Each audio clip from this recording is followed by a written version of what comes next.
Good evening to everybody. After a long time, it's good to see all of us together.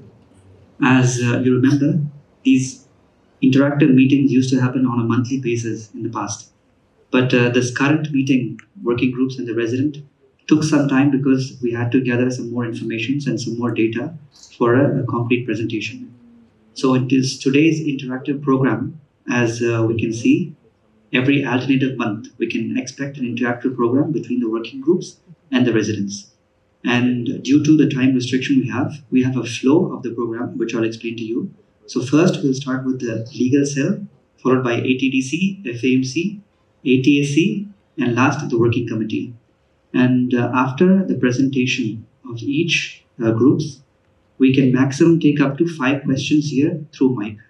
And the rest of the questions, you can directly send it to the working groups, CCing to the working committee. And so hope this program goes well. And of course, at the end, we were supposed to have Mr. Sitaraman sir from Auroville Foundation, but unfortunately he didn't manage. So we have Mr. Koshi sir, who is related to the visa processes. So any questions related to visas, of course, he will be available at the end. So now I call upon Sindhuja from the legal cell to give a short update.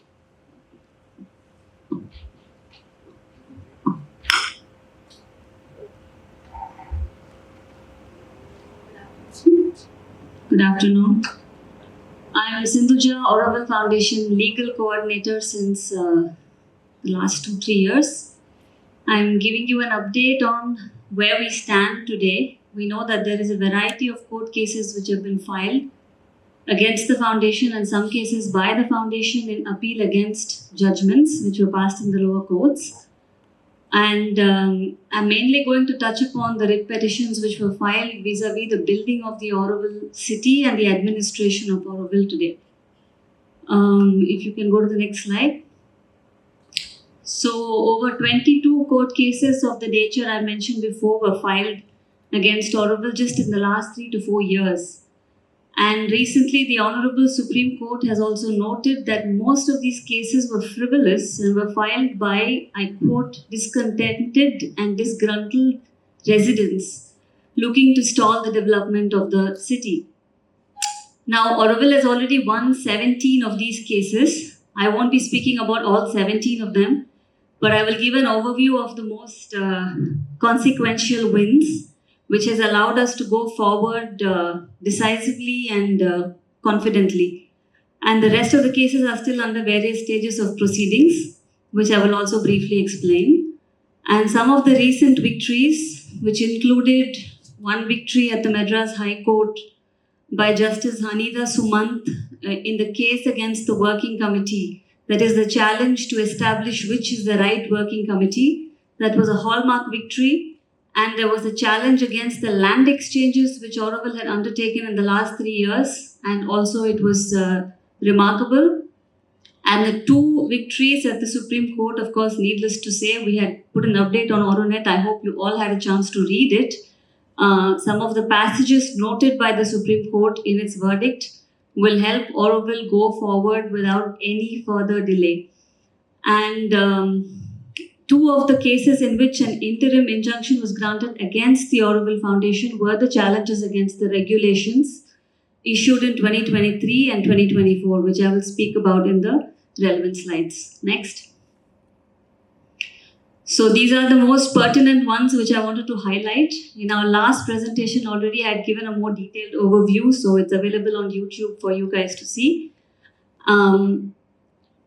One of the writ petitions filed by Mr. Surya, non-resident, challenging the Auroville Masterplan, filed in 2021, was dismissed in favor of Auroville, the court upholding the integrity of the Auroville Masterplan.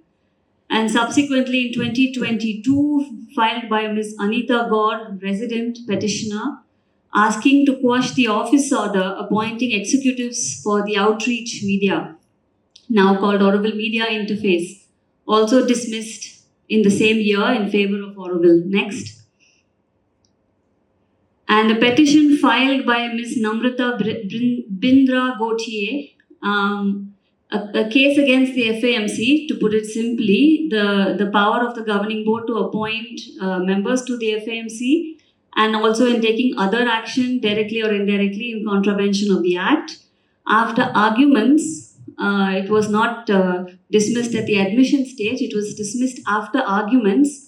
The respondents withdrew their case. Therefore, the authority of the Auroville to make changes in executives in committees like the FAMC is unchallenged and unrestrained. Next. This petition was filed by resident Abba Tiwari on the grounds that she was executive, and there was an office order passed in April 2022 which changed the appointment of executives in certain units and services. And after arguments, the case was dismissed in favor of Auroville, upholding again the Auroville Foundation's authority to make such changes if it is in the interest of the development and furtherance of Auroville. Next. Case filed by resident petitioner Ms. Deepa McKenzie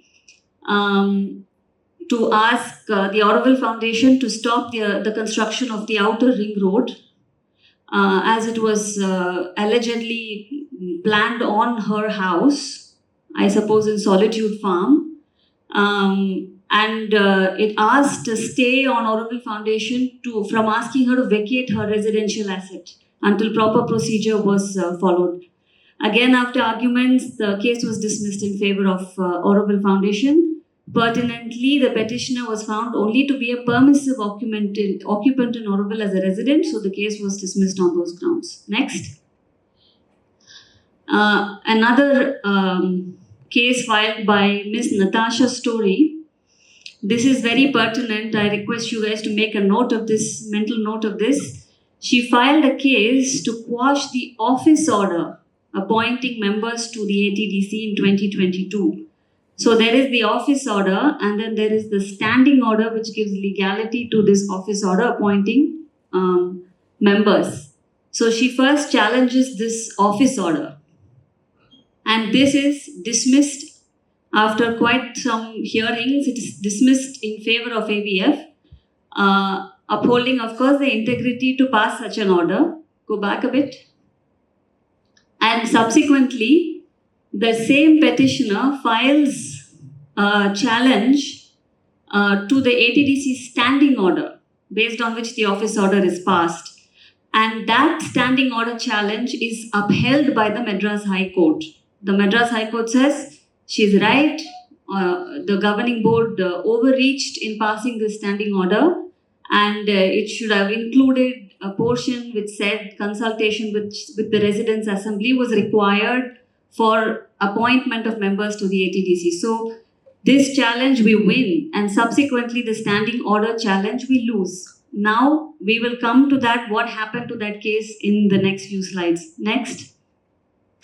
I will go from the most recent victories starting from August last year. So a lot of us have been hearing about, have been reading a lot of posts signed Working Committee of the Residents' Assembly, Working Committee of the Residents' Assembly, Part B, and so on in various forums. So I don't know if many of you know that Mr. Hemant Lamba, petitioner, challenged the authority of the actual Working Committee at the Madras High Court in the form of a writ of quo warranto. So again, this case was heard for over a year, and finally the findings of the Madras High Court we will see in a moment, but it was in favor of the actual Working Committee. Now, who are the actual Working Committee members also we will see in the next slide. So these are very salient notings of the court, and I'll let you read it at your own pace, but basically the court is saying that the respondents R1 to R7, consisting of 7 names, which I will read out in the next slide, these 7 people are having the required legitimacy to function as the Working Committee. So the court has given a clear verdict on who is the Working Committee, even though we were not stayed from functioning before this order either. We knew who was the Working Committee very well. But this order went a long way in alleviating confusion which was caused by a group of residents claiming to be the working committee.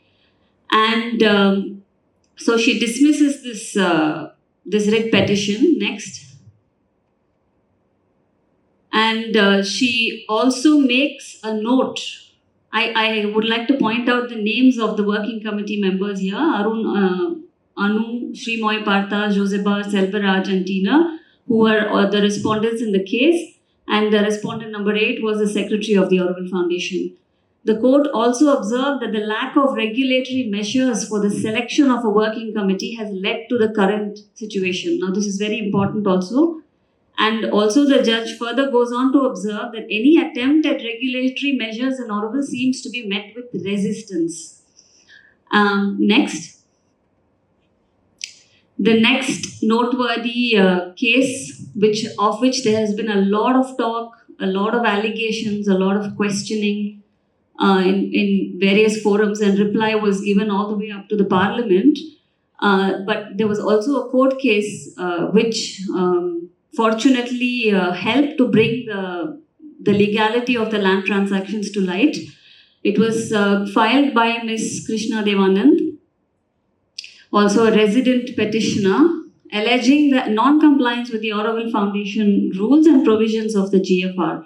Now, the court has dismissed these petitions and has found that Auroville Foundation's actions were lawful and consistent with its statutory mandate.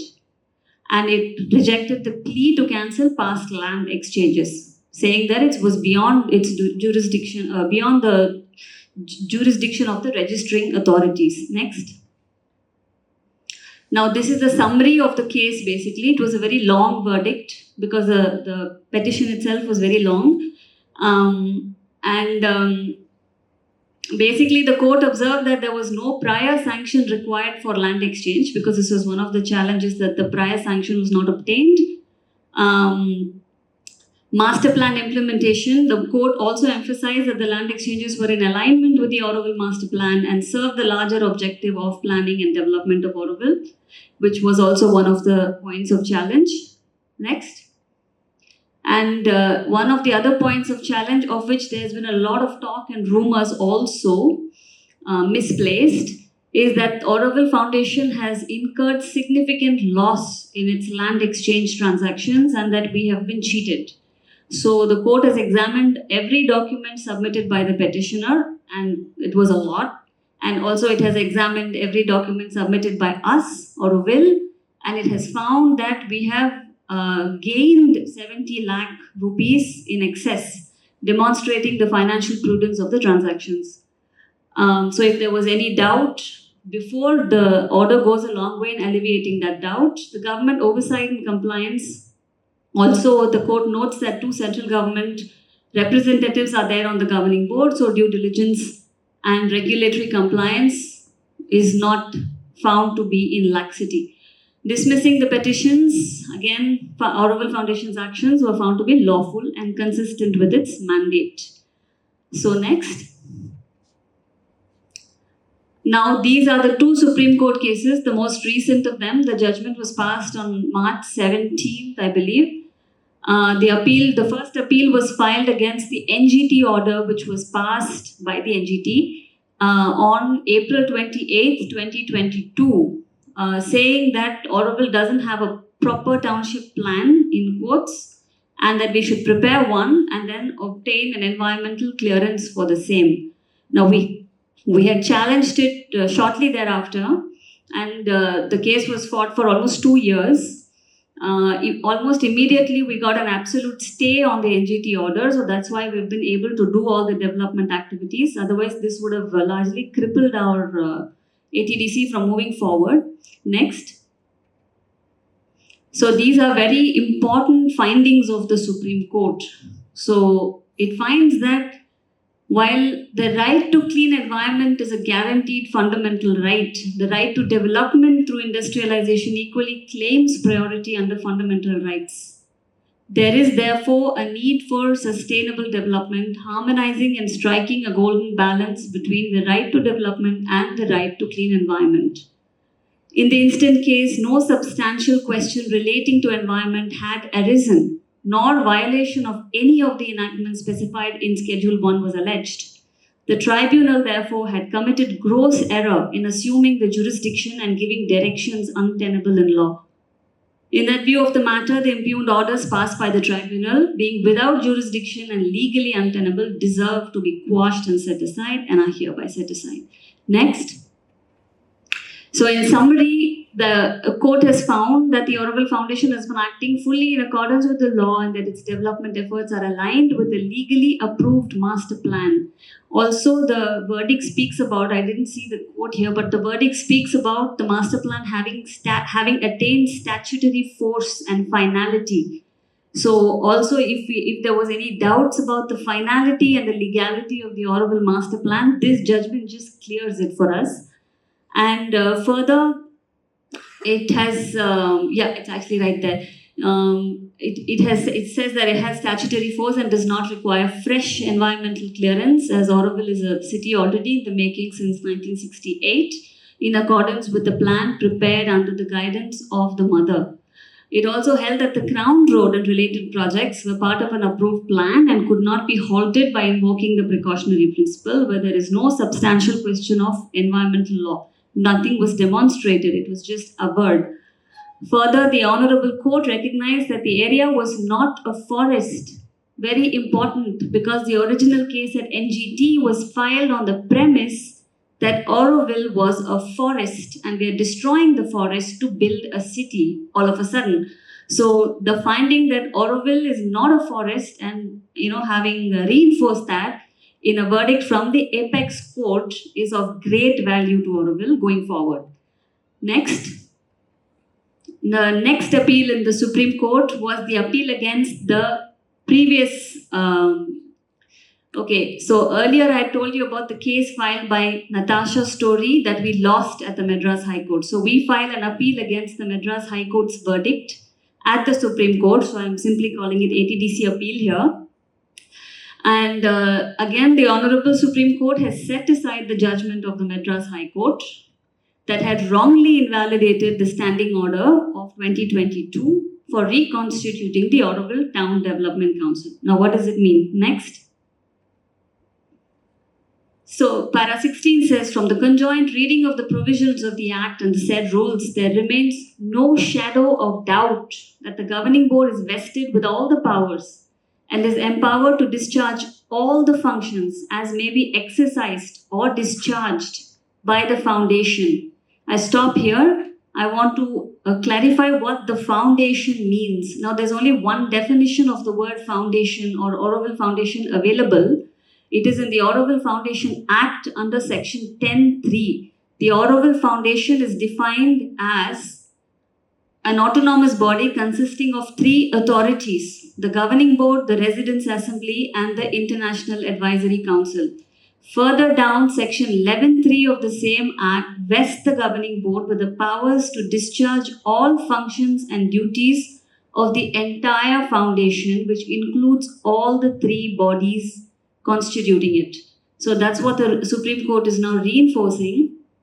And it also says that the general superintendence, direction and management of the affairs of the foundation vests in the Governing Board alone.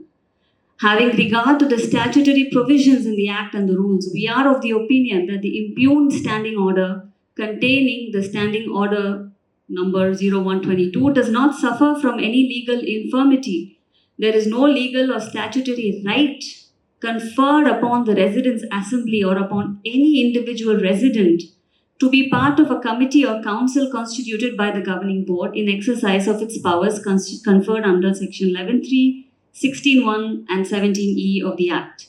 The functions of the Residents' Assembly, again, it goes a long way in clearing what our role is as residents, which is to participate in the building of the city and to advise the Governing Board in respect of the activities relating to the residents of Auroville, and to make recommendations as specified in section 19 of the Act.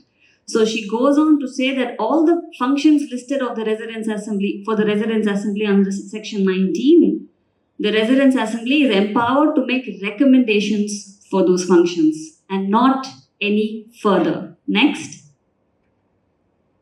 Para 18, in that view of the matter, we are of the opinion that the High Court has thoroughly misdirected itself in misinterpreting the provisions of the Act. So the impugned judgment is set aside. The impugned order, being highly erroneous, is set aside. As demonstrated earlier, some disgruntled and discontented residents kept on filing petitions one after the other, dragging the appellant foundation into unnecessary litigations.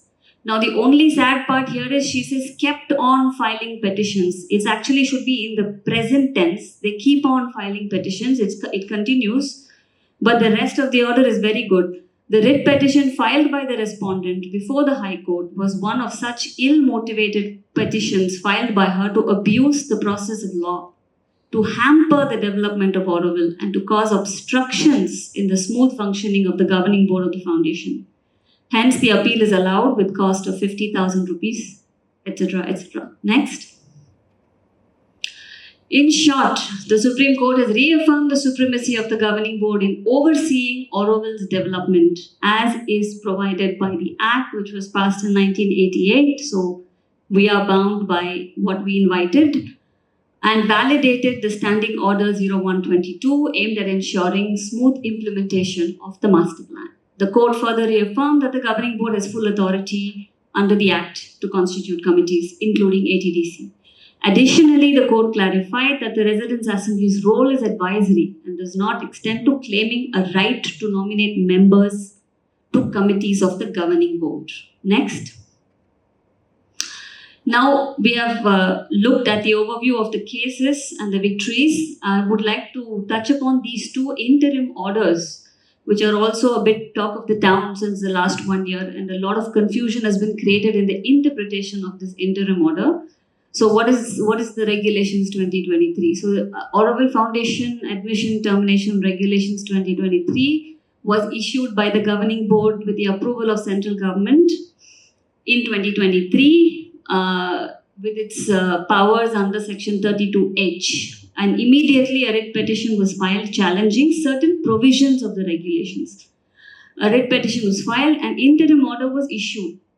And the interim order, basically, this is the quoted part, the operative part of the interim order. Until further orders, admission or termination of persons in the register of residents of the foundation shall not be finalized, nor a person shall be admitted or terminated from the register of residents resorting to the impugned regulations. The challenge to the regulations is worthy to note here.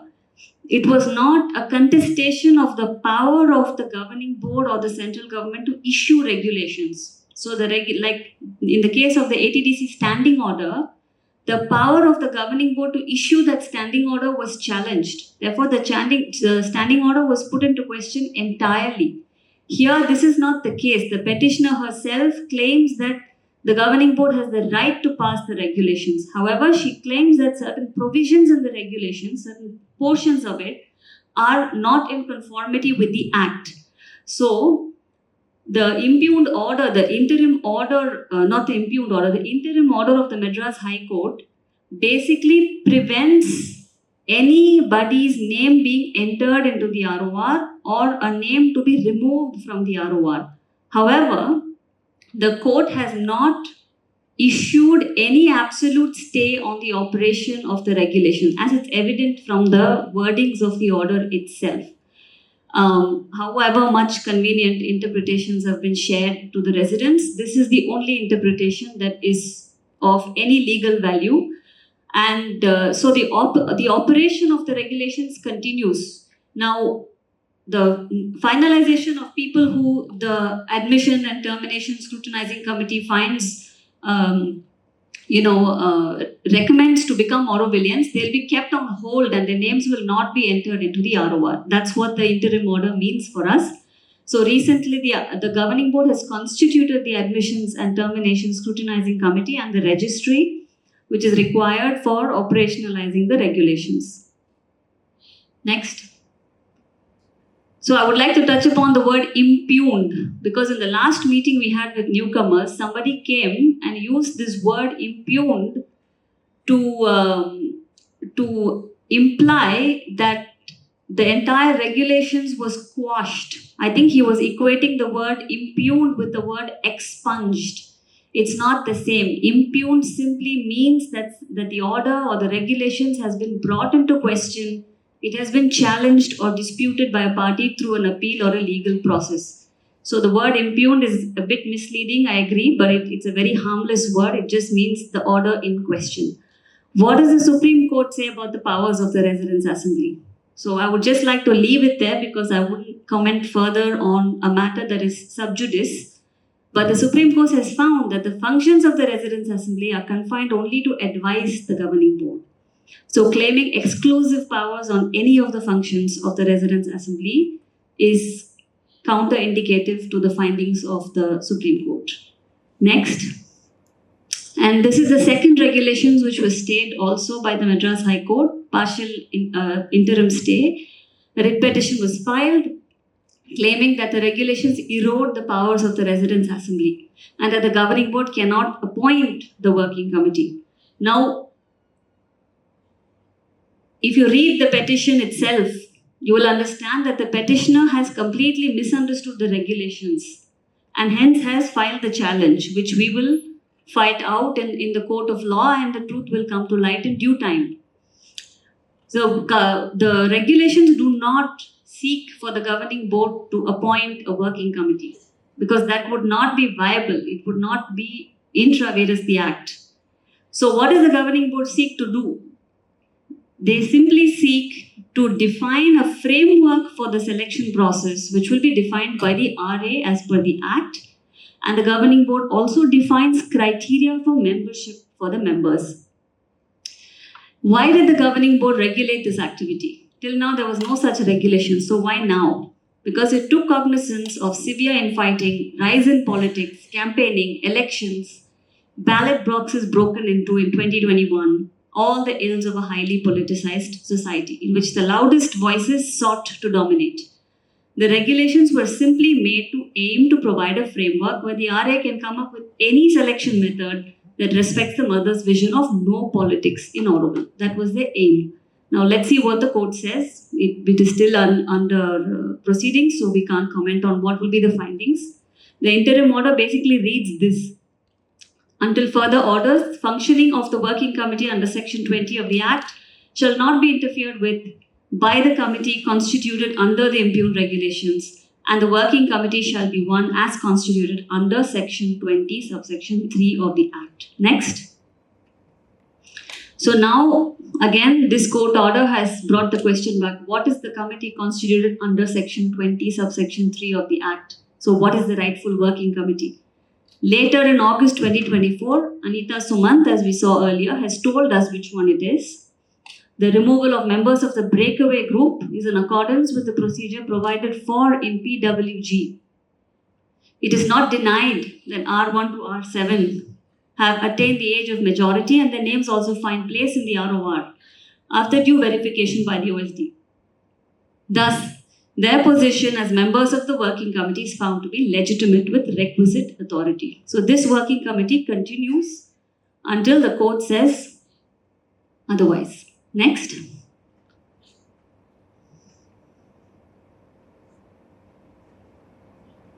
Thank you.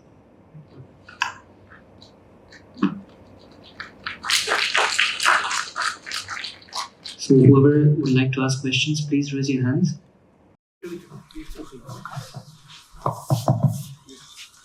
Thank you, Sindhuja. And okay, thank you. And thanks to your entire legal team for withstanding all the pressure and going through and doing this work. I would like to know, what does this mean for Auroville's Residents' Assembly? Because as residents, we are constantly confused between two different sets of mass bulletins, both claiming to be whatever. What does it mean? If you can throw some light on it, and when will this end? Because we want to go forward and work together and work for Auroville in the city. This division is really not conducive to that. And I kind of find that this kind of division will further make things constricting for Auroville from the legal point of view and so on and so forth. So my learning is that from the last 3 years, from the from the relationship point of view with Government of India, we are in even more critical situation than before. So all our actions and reactions have not benefited community as a large. What's your view from your point of view? Thank you. This is a purely technical update on legal matters. I don't think my opinion is relevant. I think these judgments go a long way in alleviating that confusion. So can I add a technical addendum to it? People claim to be working groups, say working committee of the RA. Technically, what does that ensue technically? Technically, not emotional. It's illegal. It's illegal. So will the legal team take an action against the illegal people? No, this is up to the Auroville Foundation authorities, governing board, secretary, OSD to take disciplinary action, with the institution's regulatory framework. We don't need to file a court case against them. They're illegitimate and they're found to be not functioning within the regulatory framework provided for by the institutions. So this is not, I cannot comment on that. And I feel that the judgments have gone a long way in clarifying what has already been a fact since 1988 and what has perhaps not been properly implemented in terms of structure since 1988. Hence the battle since the last 3 years, and actually thanks to the 22 cases filed by our residents, non-residents, the truth has a chance to come out properly. And also we have a chance to understand the nuances of the act and what it means, what is function, what is power, what is may, what is shall. Everything has a meaning in a document called the Auroville Foundation Act. So I think the future looks great. If we want to collaborate to build the city and go forward and administer Auroville with our rightful roles, if we continue to try to overstep our roles and keep challenging the authority of the governing board to implement certain decisions for the betterment of Auroville, then we will probably go on for a little bit longer. This is what I see. Thank you. I'm also referring, one more small addendum to it. Does it count as 3 questions, his questions? One question, give a chance to the other. This is 1B. This is still 1B. I did not go to the second question yet. My question is still in the same realm. We just received so-called RAD result and about 500 people participated, confirming the working groups, whatever, 10, 11, 12, 13. This has happened after the result of Supreme Court verdict. Why is this being allowed? How long will it continue? Because this is definitely keeping the residents afraid and in away from the work. Thank you for bringing that up. The legitimacy of the RAD is absolutely in question. If you see, the very premise of the RAD is that the working committee called it. Now, we have just now demonstrated beyond a shadow of doubt who is the working committee. I don't think you guys called the RAD, did you? And also, what is an RAD? Has it ever been a policy document that the Residents' Assembly came up with, that this is how we will operate, this is how we will conduct ourselves, this is how we will make decisions together and get it approved by the governing board? So far as I've seen, in no governing board minutes does it exist that the RA has come up with a protocol for its way of functioning. So this RAD is simply because we've been doing it for many years. It sounds legitimate, but so long as it is not an approved framework of functioning of the Residents' Assembly, the RAD itself is in question. Voting itself is in question. Any process, for that matter, is in question. It needs to be placed in front of the governing board to obtain finality and legality.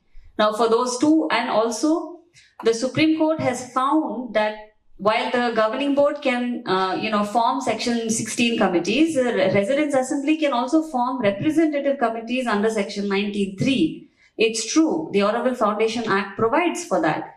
But what is the Section 19(3) committee's role? What is it supposed to do? How is it supposed to be constituted? What is it supposed to be called? Can it have the same name as the committees of the governing board? Common sense says no, it can't. So basically, The committee is already constituted by a faction of residents. It's not the residents' assembly, by a faction of residents last year or 2 years ago, and who have been misappropriating letterheads, stamps, names of office bearers and the names of the committees, and sending, inflammatory and misinformation messages all over the world. They are now seeking to legalize themselves, calling themselves Section 19(3) committees. Now, is it legal? No, it's not legal. So that's the answer to the question. Just to clarification, what I read is that there's going to be an idea, and kind of setup how to create a working committee, right? There's going to be a way. The governing board is going to research a way how to constitute a working committee. No. That's not what the regulations seek to say. I thought they would create a framework how to do that. The selection process itself will be defined by the residents' assembly. The framework is actually already defined in the regulations. It simply says no politics, no voting, no campaigning. That's the framework as given by Mother. So I thought maybe there would be a little bit more elaborate how to do that. So I didn't understand what? I thought it would be a little bit more elaborate how the system could be working. And that's the role of the RA to define that. Yeah. So, but I also hear how do you accept the RA in one way? If 600 people say something, is that valuable or is that not valuable? Is there a framework for how the RA can speak? It's a good question. Yeah. So we can ask this to be framed. Yeah. How should the RA function? How could the RA be supporting that completely? Then what happened to the old mandate and the time of office that happened before? I'm a bit confused. Is that still valued? We had a whole list of mandates and tasks from the working committee and time of office. Is this now all changed? The term of office and the method of selection of a working committee of the Residents' Assembly shall be as defined by the Residents' Assembly. Till now, we have a document called PWG 2022 was the last amendment, and that still stands as the document by which the last working committee was selected. Using that document only, the removal of members and the reappointment, I don't want to go into details, all that was done, which the court has upheld as valid, right? You are asking, is there another way? Is there a new selection method? Is there a new term of office? The RA will decide. How the RA came together and decided it before, the RA has to come together and decide how to do that. Now, the framework of that, seeing the increase in politics, seeing the increase in tension, seeing the increase in door-to-door papers flying, and I'm having campaign papers under my door every day. I don't know about you guys. Seeing evidence of all this, the governing board wishes to establish a framework as given by Mother that no selection process should enter into the realm of politics in Auroville. Should not have elections, should not have campaigning. At least that's what they are seeking to do with the regulations. Now let us see what the Madras High Court has to say about whether or not the governing board can even do that. But that's the aim. The aim is not to define a selection process for the Residents' Assembly, because that's not in conformity with the Act. We are going to run through the ATDC presentation, leave the floor open for complicated questions.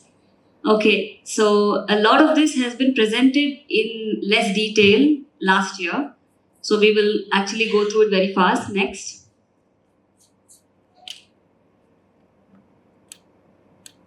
So we presented in the last presentation, or maybe the one before that, April 2024, I think, about the preparation of zonal development plans. So the master plan exists as our framework, our Bible for implementation of the city. And then further to that, we have to develop plans, layouts, building architecture plans, plumbing details, all sorts of things before we can implement something. So the first in the series of details is the zonal development plans. Go on. So the Auroville master plan provides for 4 zones. Next. provides for 4 zones: the international, cultural, industrial, and residential. Now, several studies, so Roger himself had done quite a bit of work on detailing several of these zones. And there were many iterations to it, and the last iterations have been taken up and furthered here. And also, people who worked with him, like Jacqueline, have come up with detailed plans to whatever extent, but they're detailed plans for cultural zone, international zone, and so on. So, and then there were other people who had been called to Auroville and who have prepared detailed plans for smaller pockets or even for a larger zone, like international zone was detailed at one point by Andrea Camarata and so on. So we have taken all of this because they still remain studies and they still remain, something of a non-final document, and we have established the zonal development plan so that the implementation plans can be made for the intra-zonal development. We're not speaking about the roads here because the master plan roads and then some are being constructed already and will continue to be constructed. But intra-zone, some development is happening, which are very obvious, very much in conformity with the Auroville master plan, undoubtedly so. But certain areas need further detailing before we can take up the implementation. So this is roughly the existing land use maps of the 4 zones. Next. And this is basically all that we have touched upon. What is the subzoning of a zone? What are the sectors? What are these lines of force? What is a service node that caters to each zone? And what are the social infrastructure spaces called PSP facilities for each zone, pertinent to each zone, and how will they be placed? Where will they be placed? So all this has been gone into quite some detail. The numbers you see there, where 80% of the population will live and where they will live, vertical, horizontal, clustered, collective, all these differences, they have been drawn from Roger's work itself from 1969, 1972. He has given quite some details, so we have taken from there and we have come up with numbers that will help us to define the floor area ratios of each of these bigger buildings and come up with site development guidelines for each of the smaller sites. The crown of each zone is a very special zone. It's a connected zone that goes following the crown road on the inner side. And the crown area also will be housed 5,000 people in various apartments and so on. Next. These are some of the calculations which helped us to arrive at building guidelines, which will be now subsequently detailed in the sector level plans, which we are going to start working on very soon. For example, the lines of force. Later studies, what they did, they overloaded the lines of force so that Auroville can retain what it has planted, for example, in areas where plantation should not have been done, where dense development is supposed to happen. For example, Oro Dam, it's sector 5, it's a high density sector, but we know it's a very green space right now. So the lines of force in certain studies, which we found later studies after Roger had passed, they overloaded the lines of force. So if you look at LOF1 now, we found from Roger's earlier studies that it is only 192 people, 363 people were supposed to be housed. But in later studies by Luis Feducci, he had loaded that line of force with 500. So the original vision of a line of force as being a porous building which interacts from on either side, it's very light, it's very see-through, was lost because if you overload it, it means it's fully built up. It's a solid concrete mass, which is exactly what we don't want. So we went a bit back to the basics and found the original numbers and said that areas which have to be built up, but consciously built up, of course, and areas which have to be greened, which are not yet green. So we have established the zoning regulations of the subzones based on what it should be as if we are looking to implement the Galaxy plan and not some other plan, which is what we're doing. So this is all the population, how it will be divided among the various sectors, not counting only for the residential zone, of course. That's why there's 8,000 missing. Next. And And these are some of the ways the social infrastructure requirements have been analyzed based on URDPFI guidelines, and what in Auroville it could be envisioned as, because we cannot adapt those guidelines exactly, and then collective kitchens and so on. So this has been also quite mapped out, which will be further detailed in the next plans. Next. So this is international zone. Next. I will not speak more about this. It's more of the same. Next. Cultural zone. Next. So here we have detailed a sub-zone of the cultural zone already. This zonal development plan was done last year.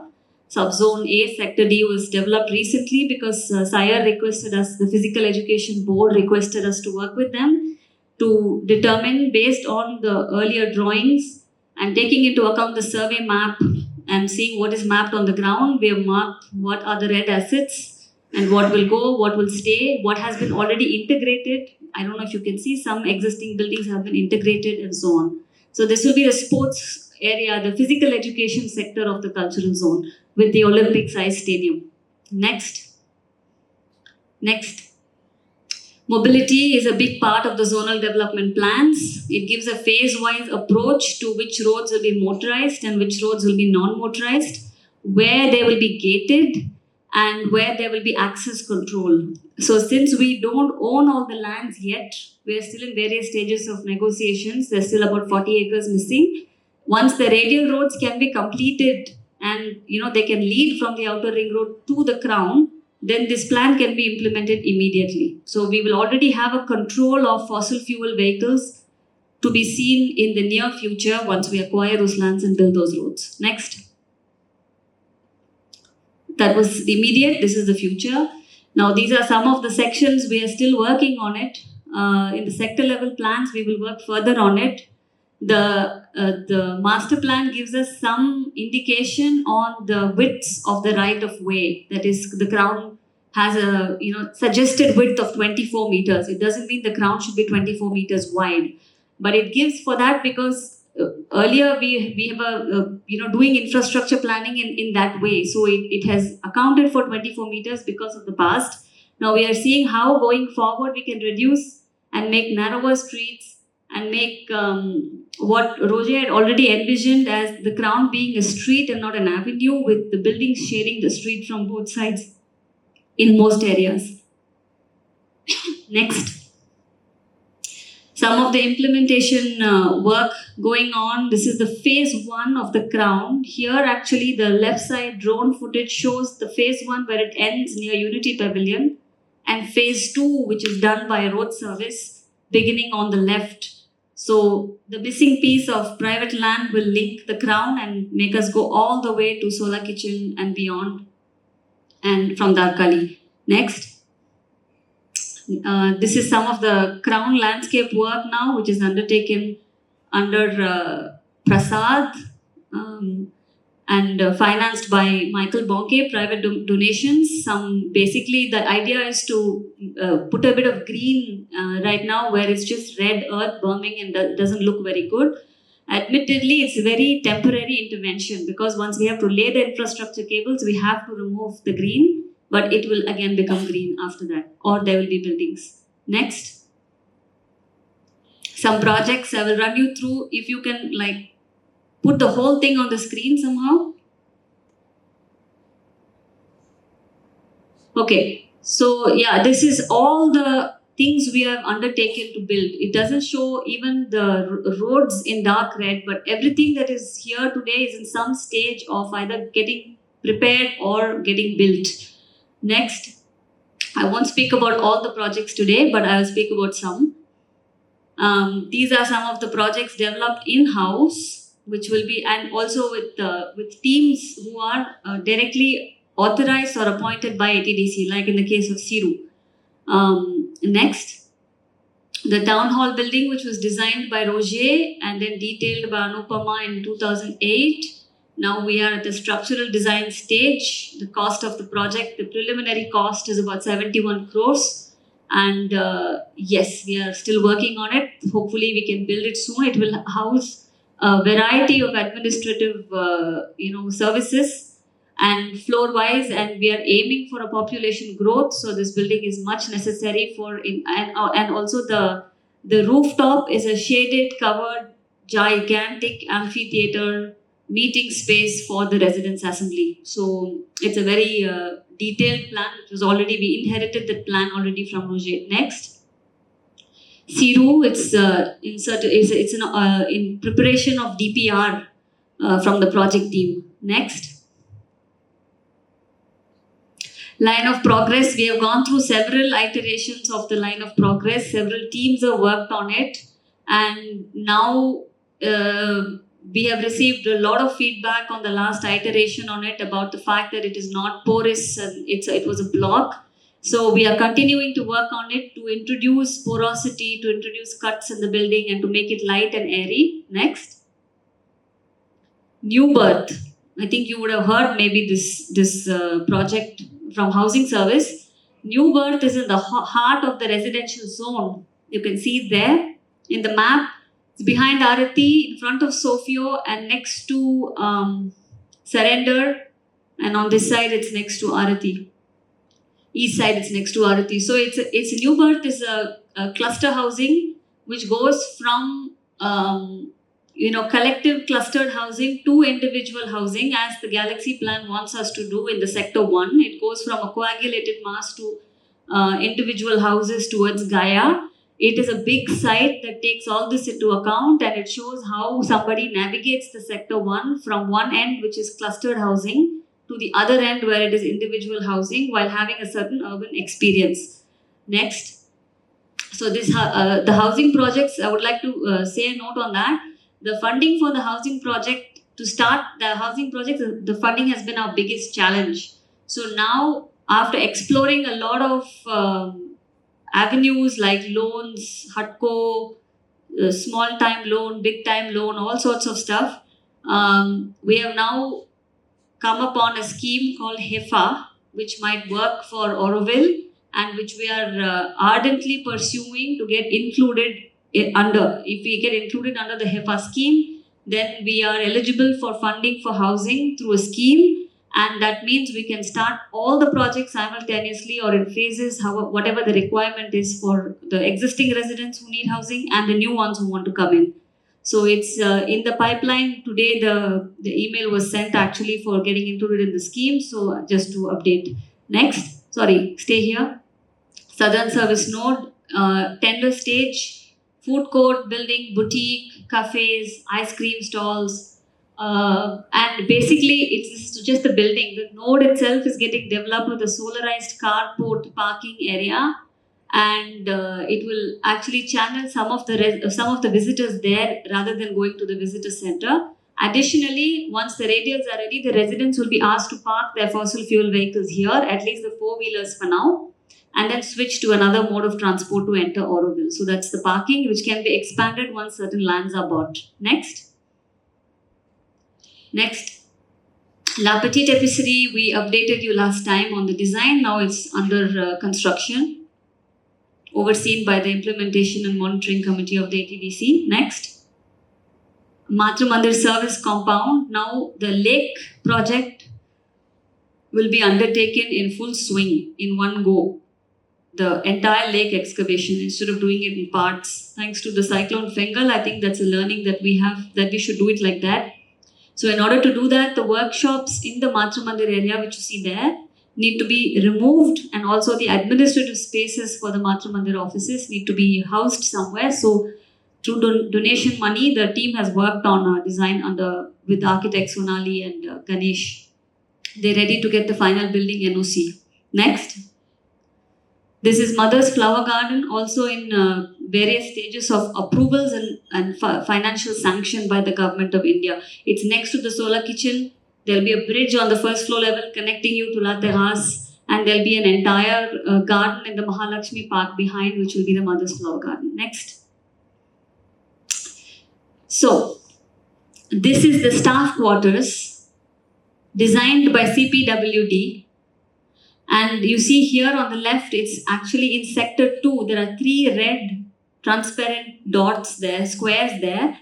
So one site is next to Humility, one site is in the middle of Sector 2 just behind Luminosity, and the last site is near the Vikas Radial just next to Realization, between Realization and Prayatna.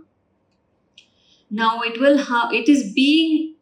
a way for us to build housing in Auroville.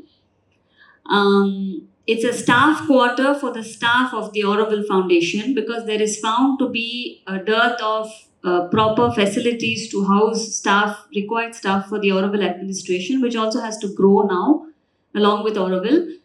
Additionally, if some of the units are empty, let's say we don't have enough staff, they can be given on temporary contract basis to volunteers and newcomers in Auroville. So it will increase the possibility of housing people for the time being that we are finding other sources of funding. Next.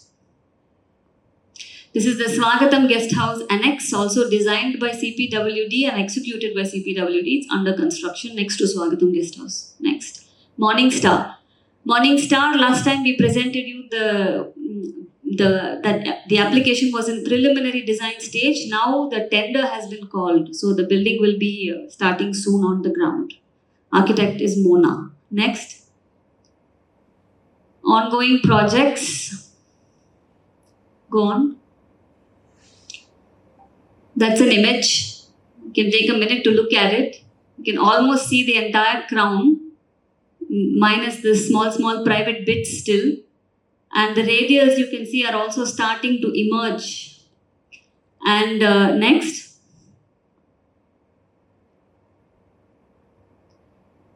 This is a project undertaken by Prasad from ATDC with donations from Michael Bonke. Crown Park, it's called Crown Landscape.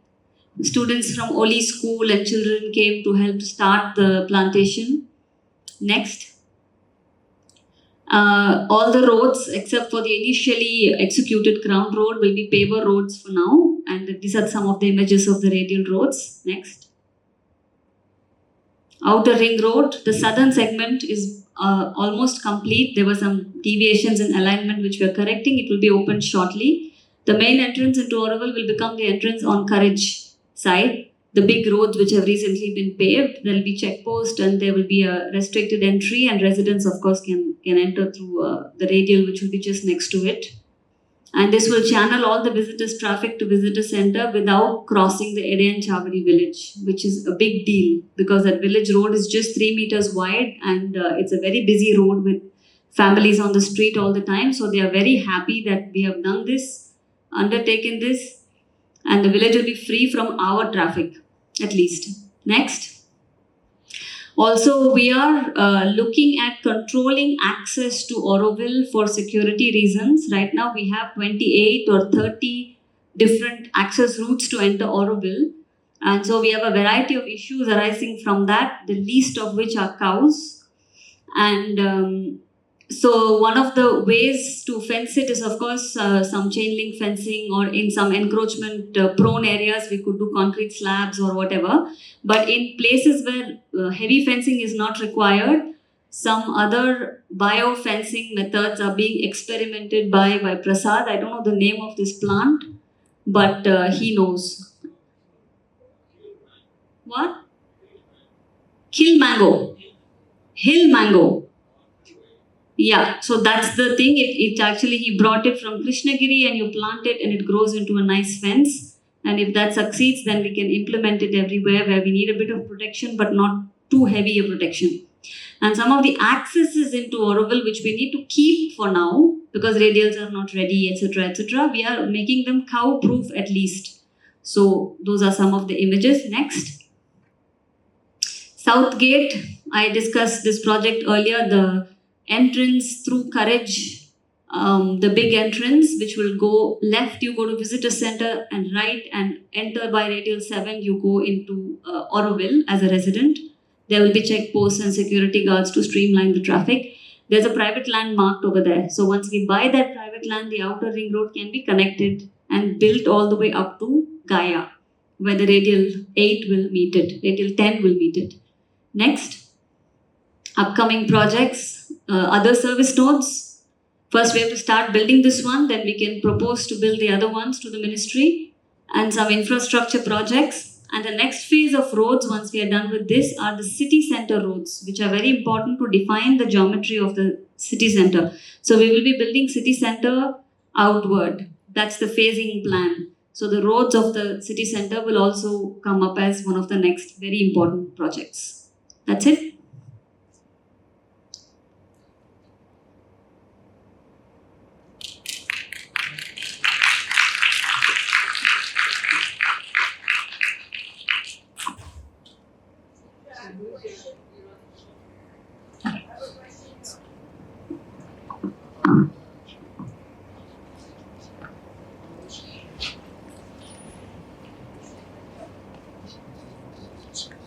So the only plan that the mother approved is the one that she forwarded on March 13, 1969 to the Ford Foundation, asking help for a research to build the system engineering galaxy in 5 years. So a characteristic of this plan is that the average height of the building was 9 stories. It reached exceptionally up to 18 stories. Then the building, the residence for singles were 30 square meters, plus 10 square meters of common space. For a family of 4, it means a couple and 2 children, was 75 square meters. What's very interesting is that this is the same figure that you find in the Masterplan Auroville Perspective 2025. It had been modified by the residents who came up in 1999 with a different plan, and they wanted 60 square meters. But then, when it was done professionally, through Kiri Joshi, through with a big squad in Madras and Delhi, they returned to 30 square meters.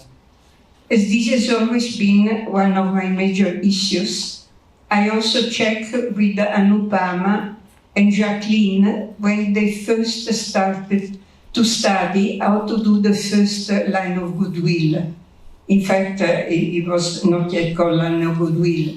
Anyhow, at that time they were already struggling to have 30 square meters because they could accommodate only 26 square meters. So You have a question for me, Paulette? Yes, I would like to know why you are not following the Masterplan 69 and the Masterplan Perspective 2025, which means 30 square meter for a single plus 10 square meters for collective building. The other question is, can you do the questions? Yeah, the question is why you don't follow this plan first. Second, why you following don't only follow that plan. We are following purely that number, what you just said.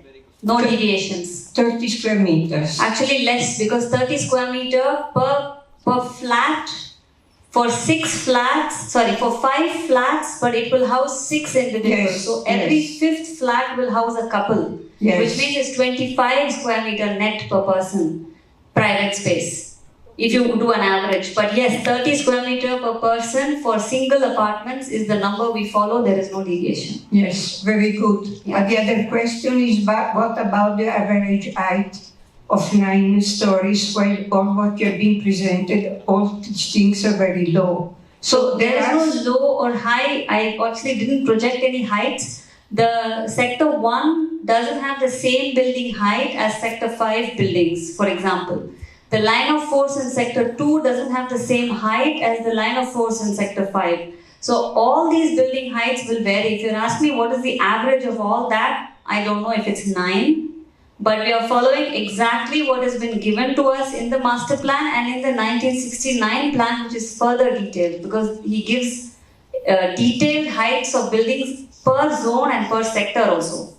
So we have not deviated from that one bit, following it like that. Yes, and the other question are the cars. For you, from me? No, because Roger said not one single car enter Auroville. We're trying. We will do it. It shall be done. Some order. All right, next. Excuse me, can I? I had raised my hand. Sindhuja Tapas, I'm here. Yes. Just for my clarification, I have been hearing in the last 5 years and from my past experience on master plan to be approved by Tamil Nadu government and Delhi. So I have heard about master plan 2010, 2019, 2023. It would be nice in your presentations if you can just mention which master plan approved and if it is final, and if you can mention the year.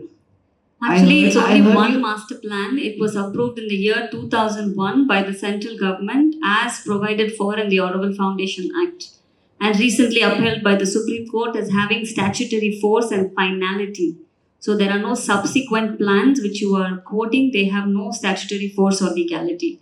We're relying on the Master Plan 2001 as the framework document based on which further detailed plans are being done.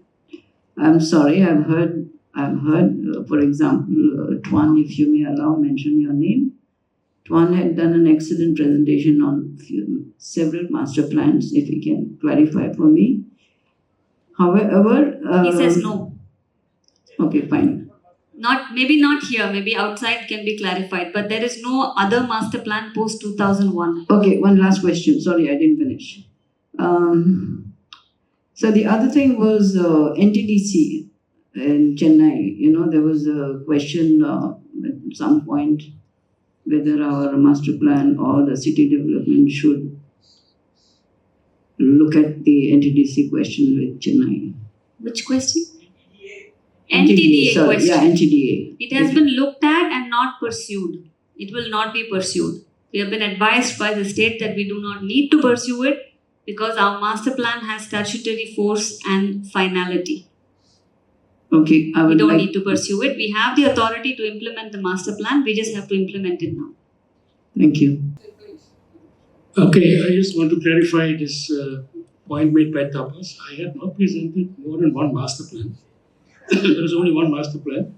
I had presented long ago various options to protect the land of the master plan. What are the options available under law? That I had presented. But now with the Supreme Court judgment, I think that's also taken care of. Quick questions. Can you explain a little bit more on the housing scheme that you said, FEMA, whatever that was? Second aspect is the quarters that you mentioned within the sector too. Little bit seems off for me as a resident.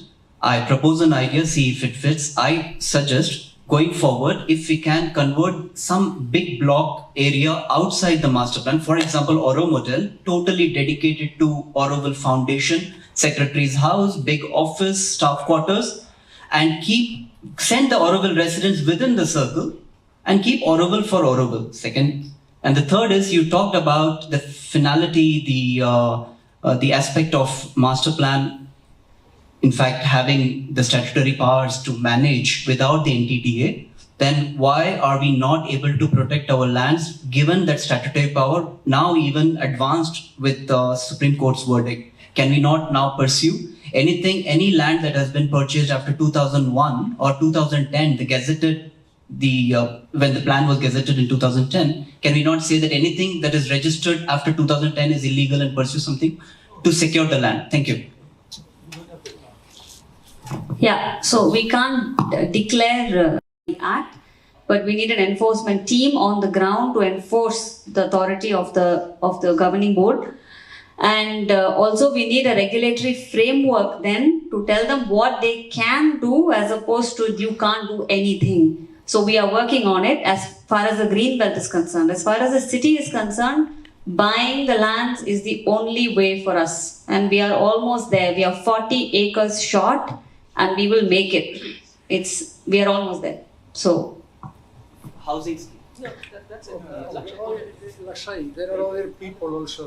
It pertains to educational institutions. It's a scheme that we can apply for and there's quite a bit of, sanction loan available for us. The details of which, if we get included in the scheme, then we will make it public. Second question, foundation or a model? Yeah, so staff quarters question, it's a decision of the governing board. Please write to them. Okay. Yeah. And this is the place to propose. Okay, Hello. Okay, now I had planned to say hello, but now it's actually become good evening because it has taken some time. And I hope I can keep you awake now, because now we go from the interesting stuff, which is to build things, to the more boring stuff, is how to manage things. Because FAMC is managing our assets and in some ways also responsible for our economy. This presentation is a little bit of a reflection of the last 2.5 years of this FAMC group. And it's also, maybe you should, it's also ask for everybody to reflect what happened these 2.5 years and why it happened. It's also asking everybody to somehow align for where we are now and where we can move into the future. Because a lot of FAMC's work has actually been to establish a solid foundation to build on. Because when this FAMC took over 2.5 years ago, the foundation was very weak. I must say, when we took over, I was very surprised to see the mess we were in. I would actually nearly say that we were bankrupt, both economically but also management-wise. So it has been 2.5 very hard years for this FAMC group. Because whatever we opened up was actually a mess. We had to clean out many things. There was no solid foundation for anything. So it has been hard for us, not only to do this work, but also to see the condition and to see all the things I'm not going to talk about now, but it has been painful to see how certain people behave and how certain things have been mishandled in Auroville. It has been difficult for us. I think for all of us, it has been personally very difficult to handle. So let's go to the boring stuff a little bit fast. One of the core things for FAMC is the BCC, or city services as we call it. When we took over, BCC was in a very bad shape. There was actually no accounting. It is a central part of our finance. Today it has a budget of 30 crores. At that time there was actually no accounting, there was no oversight. It supported a lot of different units without much control. So today we are standing with a very strong organization, and I'm very proud of it. They have actually cleaned a lot of things up and they have control of it. One of the things they have really cleaned up is that the contribution from the units were years behind with a lot of misunderstandings. Right now, they have cleared it up. That means nearly all units are up to date with the contribution to all of it. And that means what we call the grace account, which is actually where BCC gets their money, is actually in a very sound position. Later in this presentation, I will come to that's only right now. The future might look different. That's at least a very good basis for doing anything right now, that BCC can hold it. Housing service is also progressed a lot. It has a quite good team. We have got a new housing policy where we actually stopped selling and buying houses, which we actually did before. There's still a lot of things to be done in housing, and we really hope that we can start building some houses, because that's one of the challenging things. What has been challenging for housing is what we call the red assets, is to people who are in places where we are building right now. They have to be moved out, so there's a huge pressure to find places where these people can stay. So we'll be very happy if you could start building some new houses. Then we have a huge number of sub-departments. It's actually very funny that Auroville, in some ways, we had a structure from a very big town. I think actually we have more departments than Pondicherry town. And we are still only a village of 2,000-3,000 people. So somewhere in Auroville, I think we thought the more complex we could make things, the more beautiful it get. I actually don't think it's true. I'm a mathematician and I love complexity, but complexity comes in two forms. One is a beautiful complexity like fractal mathematics and things like that. And then it comes as chaos. And chaos is also complexity, but it's not beautiful. But let's see how we can do it better. So we have many sub-departments. Some of them are better now. There's still quite a lot of work to do in this. And I think somehow the complexity is actually too high to the the people we have now, it's not a complaint about Aurovillians, but Aurovillians who have a capacity to administrate and are interested in that is not that high. So we really lack people who has some skills in administrative things. And maybe I should say that like all over the world, Aurovillians are the same, that nobody likes bureaucracy.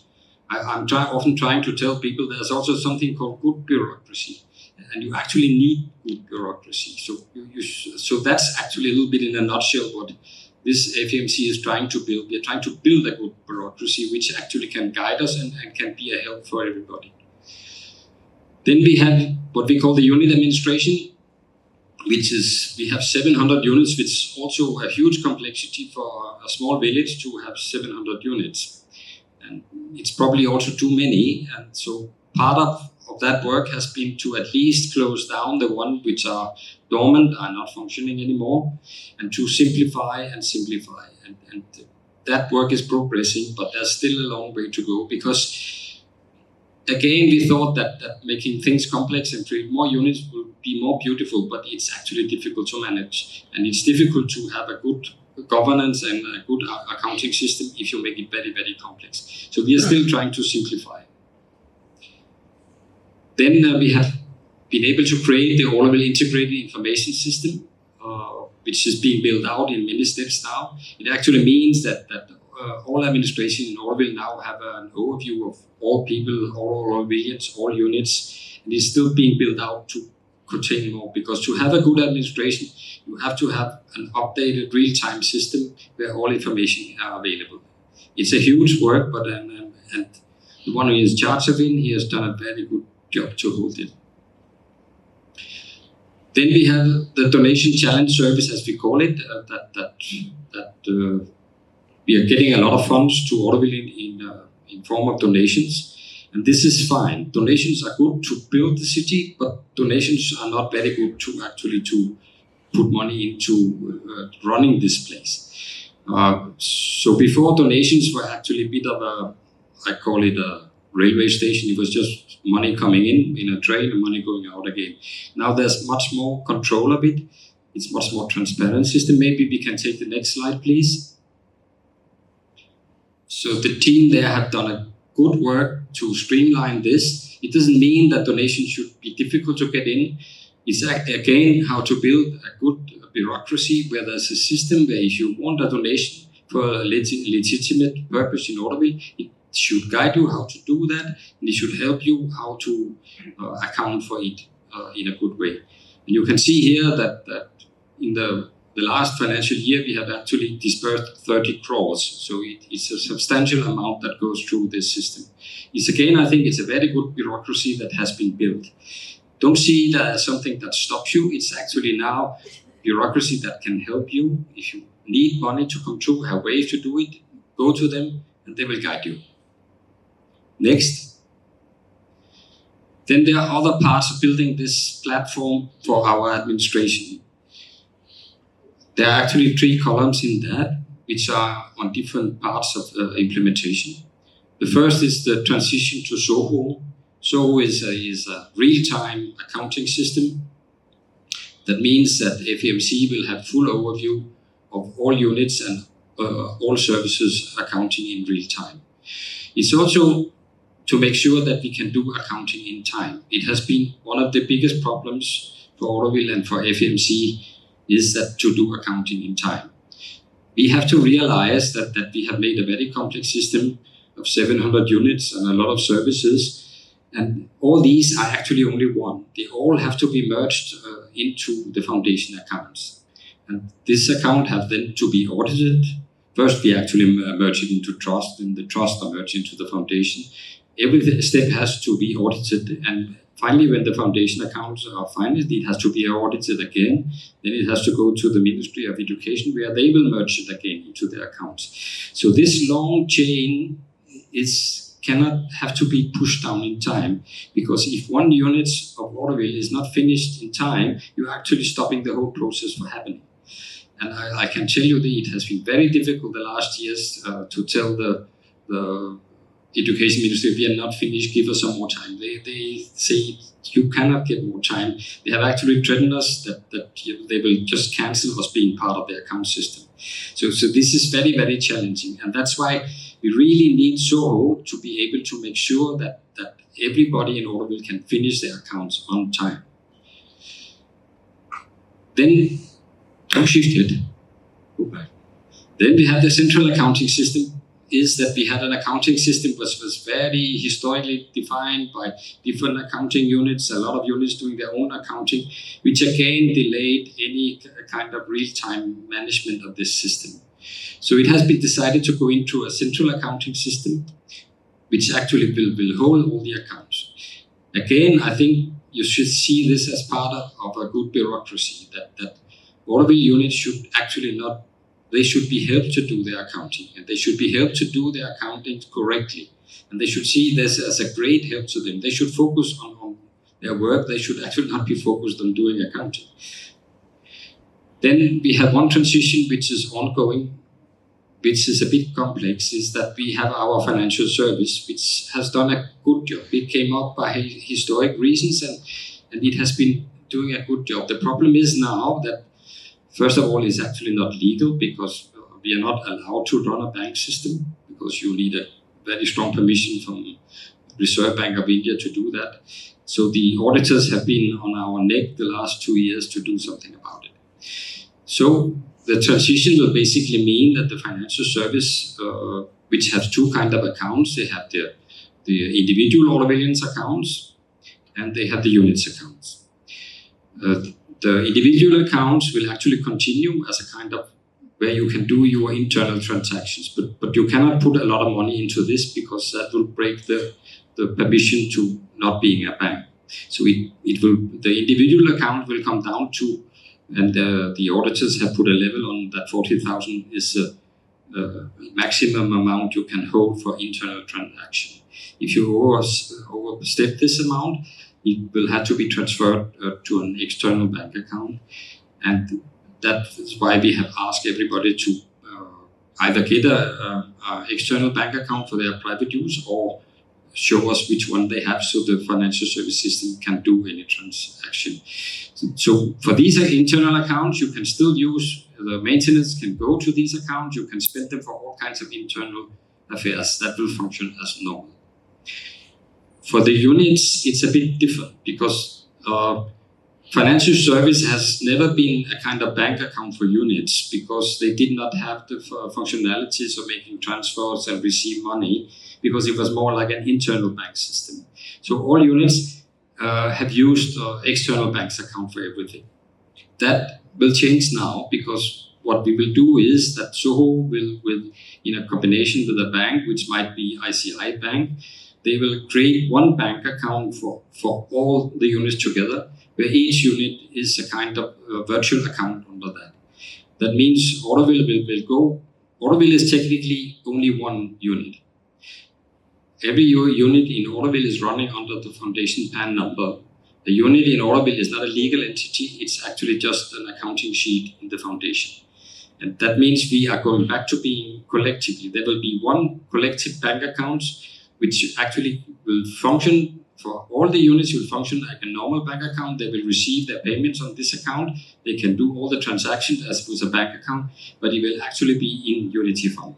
So it will be, the money will, for the first time in Auroville history, will be kept as a collective money, not in thousands. We have, I think, more than 1,000 bank accounts, which is, again, very, very difficult to control and to monitor and audit for these complexity. So I think, again, we are trying to get a very good platform. Sorry, I have to keep it closer. We are trying to create a very good platform for the future growth. Let's the next. So here comes a bit of a wake-up call because you could say we have created a good step now. We are transparent, we are compliant, and we have an accounting system that should work. Let's hope that, because we are still in the transition. The main problem too is that this transition the last 2.5 years has been difficult. It has been difficult for everybody. it has been difficult for the units. So what we see is that the units turnover are falling. The surplus they have and the expected contribution to BCC might fall. The other main problem we have as a kind of history from the earlier FMC, that we have huge amount of tax problems. We have a huge amount of payments. It might run up into more than 30 crores of payments, which is GST issues and fines, and we have. It's a very difficult problem. We don't have a solution right now. If you have to pay the money, I don't know how that will go. But it is difficult because we have done a lot of errors before, not only in accounting, also doing that we thought that we could be exempt from GST, which we could not. We even went that far that we tried to get an exemption for GST, which we did not get. We went ahead administrating like we had an exemption, which is very bad now because they actually say it's fraud.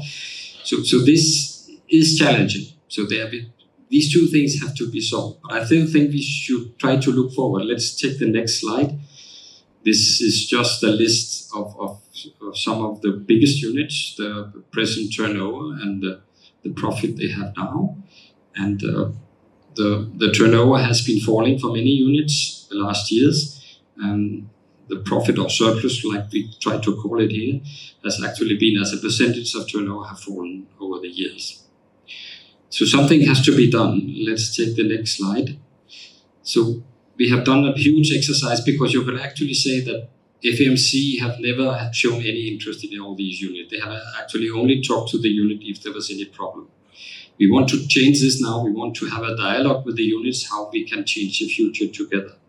So we have done a huge exercise, which is on both trust level and on unit level. We show the last 5-year numbers from turnover to profit, how many people are working there, how many Aurovillians, how much contribution to have. We will very soon send it to all trust and to all units and call for a dialogue how we can move forward together. We will start talking to the biggest units and see how do they see the future, what do they need from us in case we do them. FMC is only an administrative body. We can try to do the best administration we can, but we are not creating anything. The future of Auroville has to be created by Aurovillians and by the units, not FMC. We can only support. Next. One thing we are working on as an economic development is actually to look at a big part of our industrial zone. You actually see it here. It's from Sveda, Upasna, Automod, Shandanjali, Aurobakshevitsis, or to Aurosachem now. And what we are trying to see is to energize this sector. If you walk there, it's actually pretty sleepy. The further you walk in, the more sleepy it should be the energy of our economic development. A lot of things are used for other purposes, from guest houses to yoga center to whatever. Nothing wrong with it, but it's nothing to do with economic development. Actually, there are parts of it which is rented out to external units which has nothing to do with Auroville. So this has to be realigned as fast as possible. The next one. So we actually ask everybody, all the units who have plans to expand, all startups, come forward. If you need space, we want to see if we can free as much space as possible. So please, anybody who has a wish to do something in Auroville, come forward. FMC is very willing to talk to you. Next one. Another effort we have done is we have a huge health sector in Auroville, which is very difficult for us to manage because it consists of 25 different elements which are not talking and working together. With help of Lakshya, we actually did a huge work to gather them all and try to see if you could get some kind of collaboration. And there's an effort to create a kind of advisory board which help Auroville to monitor and guide all these health sector units. Auroville have always dreamt about going into wellness as one of our development sectors. So we are thinking about talking to the units to see how can we get this. We are thinking about, we haven't talked to TTC yet, but it could be best for us to find an area outside the master plan where this development could take place, because it could be a place where we could have partnerships with external health people and Auroville people together to create a wellness center, which could be of a size and an importance that is much higher than we can do together. Well, one area we are looking at right now is actually Auroville, but we will take a talk with TTC. But next one we can take. So we actually invite everybody who are interested in wellness and health to come forward to see what can be created together. So it's just ways how we to see now that FMC have mainly spent 2.5 years in cleaning up and trying to create now only in the last 5-6 months we are trying to look at what can be created. Is as with Sindhuja, it's more interesting to start building things in the future than to clean up. So we also want to go into a phase where we actually build something together. Next. So this is just a call for everybody to think about the future and come forward. Thank you.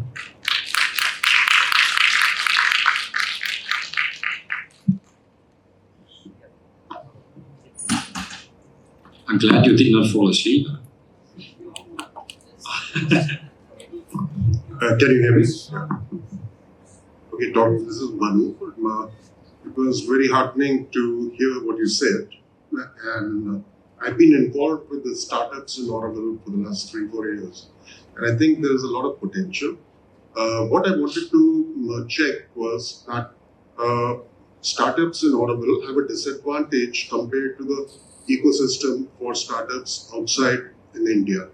Outside in India, the startups don't need to pay GST till the time they have a turnover of about 40 lakhs. And they don't pay income tax virtually till the time they have about 12 lakh rupees worth of income.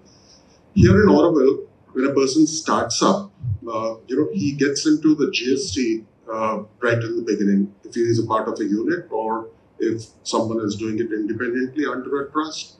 So is there a way that small startups, which are not likely to go beyond a certain extent, can be allowed to follow the government of India's plans as MSMEs, and then when they grow up to a certain area or a certain size, then they could be taken into the Auroville system. Until then, they can be allowed to prosper and be mentored and monitored within the Auroville system. And the second thing that I wanted to check was that can we get the whole of Auroville under one GST so that when we are moving around and purchasing services and products within Auroville, we don't need to pay GST and we do that transaction through a financial services account? Because a lot of time when I buy something within Auroville, with the money that is circulating within Auroville, it's possible that the transaction, if it is under the same trust, does not need to, then one doesn't need to pay the GST. So these are my two questions. One about allowing small startups to operate within a premise where they don't come under GST till the time they cross 40 lakhs.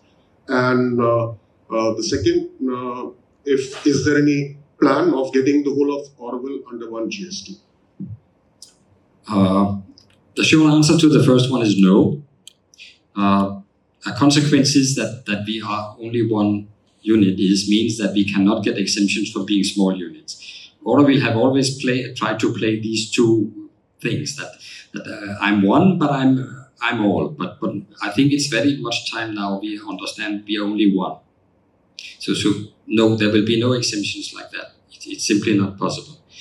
The second question is more positive, that yes, we are moving towards one GST.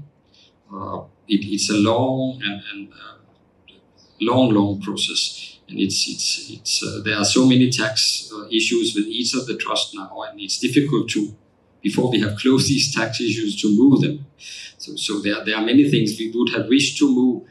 Everything we have done in the last 2.5 years, we had hoped to do in 1 year, but it's not that we have been very bad in our work, but there are many things that blocks us. The history of what we have done in Auroville is a huge blockage for the future. So unless we unwind these things, I would also say there's a bit of a misunderstanding of the GST system. Is that in GST system means that the final consumer will have to pay the GST. So between units, if it's a commercial unit in Auroville, there's not much advantage that you are in the same trust. It just means that you don't have to charge each other GST. But if you are in two different trusts, you just bill it with a GST and you will get the input credit. So you are not losing so you have to understand that it's not a matter of, for units it doesn't matter, it's just how it's accounting. If you have a good accounting system, it doesn't matter if you are under two different GST numbers. For everything where Aurovillians are the final consumer, there's no way around it. We have the early FMC went to the GST Commission to get exemptions for Auroville, and they got a blank no. They actually moved ahead with some of these things without approval, which has now created a huge problem for us because the GST Commission is saying you actually made fraud because we had totally clearly you should not do it and you did it anyway. So that's very bad, and we are trying to get out of that right now. I hope this is answer enough for your questions. Yes, to some extent, but a person who's trying to set up, I will. Yes, I'll do that. Okay, I'll take this up. I'll write to you. I have an add-on to your Yes. thing is that I didn't say that, but there is an ATAL center coming into Automode very soon. ATAL is an innovative center from the government that will come in. This will not only support Autovillians to make startup, it will also support people in the bioregion to do startup. And I think it's actually okay that in Auroville helps the bioregion with the startup also. And I think it's also for Auroville startups, it's nicer to be part of a larger startup thing than just being a small startup alone. So I hope this center very soon can be established. Thank you. Hi, Dr. My name is Shiraz. Hi. I'll keep it very simple and short. From the presentation, what I understand is like now profit is a motivator to exist as a unit or an economical activity. Is that the case, or do we still allow experimentation?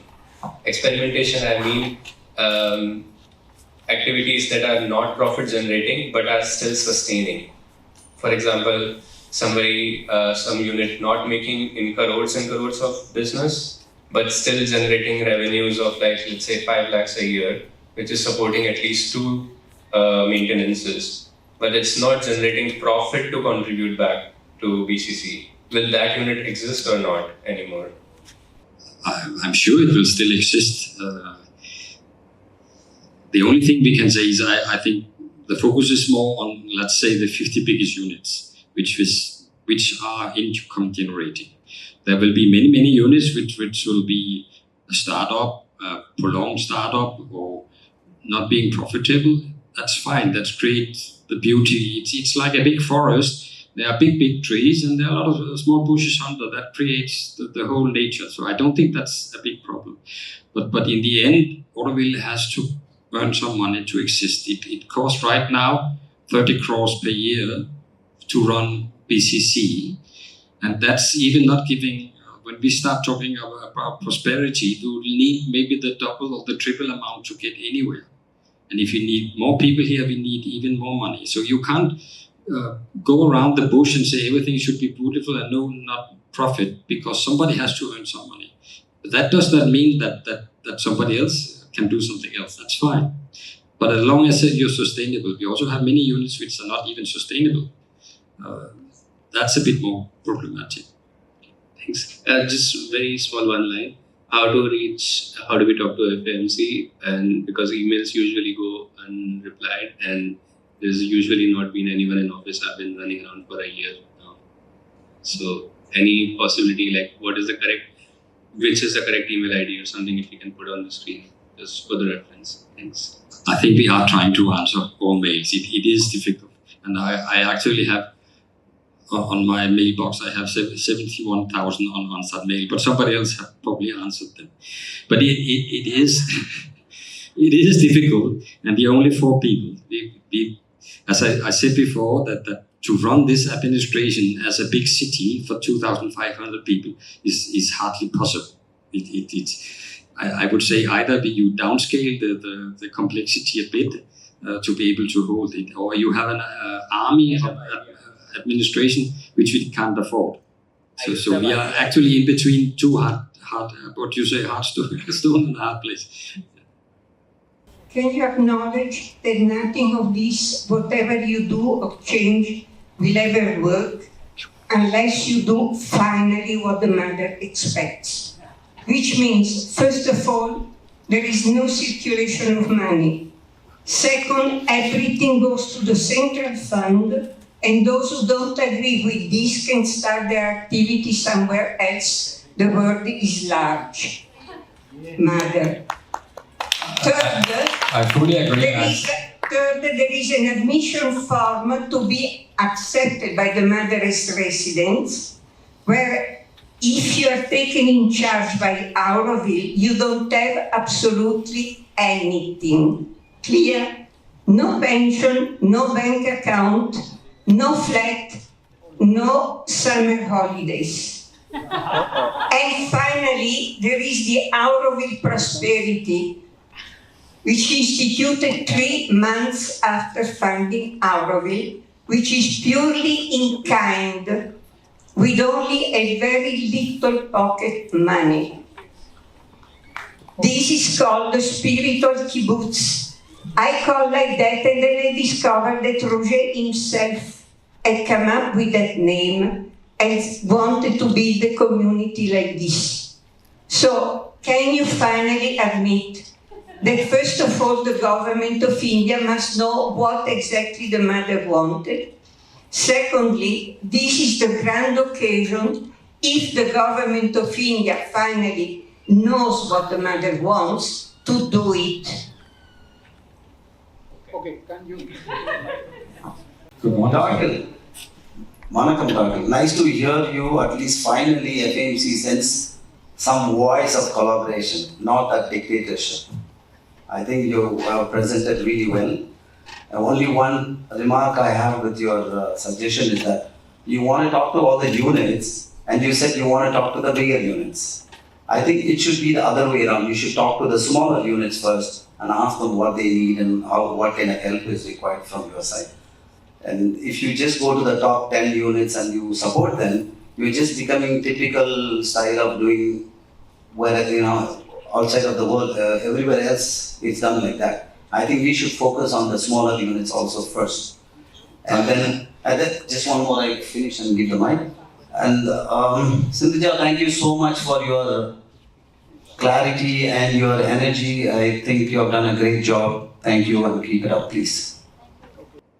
Okay, short answers. I think I expressed myself wrongly. It's not that we will focus on the 50 biggest unit. You can say as an economist, you look at the numbers. We are number people. So out of the 700 units, it's the 50 biggest units. It's the only one who contributes the bulk of the amount. It is like that. For sure, you should focus on the units who has a future. Some of the biggest 50 units actually might not have a future. They are actually on the way down. That's nature. Economy and units are like a forest that they grow up, they grow too big, they fall. That's nature. Another tree comes up. So for sure, we have to look at the units who has a potential, if you say it like that, has a future. And that's not only the big ones. But it will be both. But it's a long process. Thank you, Torgul. Last question. Yes, okay. For this section. Thank you for your presentation. You talked about this lot about the startups. And I want to little bit build on what Paulette said before. What we are doing here is all about how we are doing and for what purpose we are doing, even generating money. And from that sense, you look at the ecosystem that we have created for startups, why aren't we supporting them? Where are those funds which are lying around in outside banks, kept in safe fixed deposits, why aren't it being used for funding as a seed money to the startups? Why are we not flowing the money? Why are we so fixated on fixing the money somewhere else? So this is, you said you are not creating anything, but you have a lot of power to create by letting the funds flow, not by storing it in some accounts. Second, you spoke about housing also from the housing. Sorry, it's related to stewardship. Housing also is a created scarcity in my view. We have lots of houses which are available in the form of guest houses, which we can repurpose as Aurovillian houses. Why aren't you doing that? Again, it's in your powers. And the third aspect is, I don't hear you speaking about growing the economy. How are we growing from, say, 100 crore to 500 crore in the next 2 years? What are your plans? Thank you. Thank you, Lakshay, for all the questions. Answers not required. What was the first one? You put so many. Thank you, Lakshay, for all the questions. What was the first one? You put so many questions, I forgot that.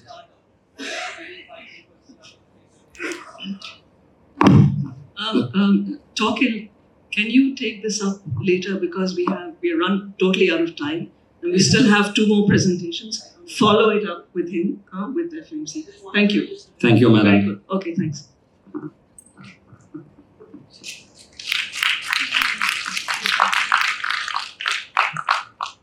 So now we call upon members of ATSC. So they won't have a presentation, but they will directly take 3 questions maximum, and rest you can send an email to them.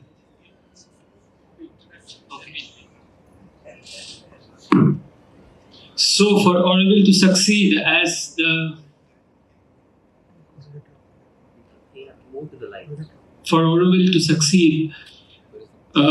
with the social experimentation which we have taken up, 2 things are very central to it. One is the right recruitment, and the other is to the management of the human resources. So I know that's where we come in. When the new governing board came into in 2021, they saw that after 56 years or 55 years of and Auroville has not grown up. We didn't grow. We were still 1,800 according to the ROR. So then the regulations were formed. It was stayed, and to make the regulation operationalize, we were formed on February 21st, 2025. There were invitations sent in 2024 when the regulations were formed to all Aurovillians to self-nominate. And then there were a lot of Aurovillians who had nominated, and governing board had selected us. So I can introduce the team. It was Ramanarayan, myself, Muriel, Ekle, and one Auroville Foundation officer, which is Balasubramaniam. And then for the ATR, for the registry, it was Joel, Ravindra, and William. So here we are. We have started taking office from Feb 21st, seeing that the transition where since the last 2 years, we have been under a lot of struggle, and the community is going through a progressive transformation. There, last 2 years, a lot of people have come, and up to 250 or 300 people are in the limbo. So now, for us, it was very important that we take up this work and put them in the pending ROR list. Do the process, give them the status, give them the facilities, and then after the court has given its orders, we could do whatever the orders were. So we have started working from Feb 21st. The initial backlog has been quite a bit. The forms are coming. The team is working. We have taken some secretaries.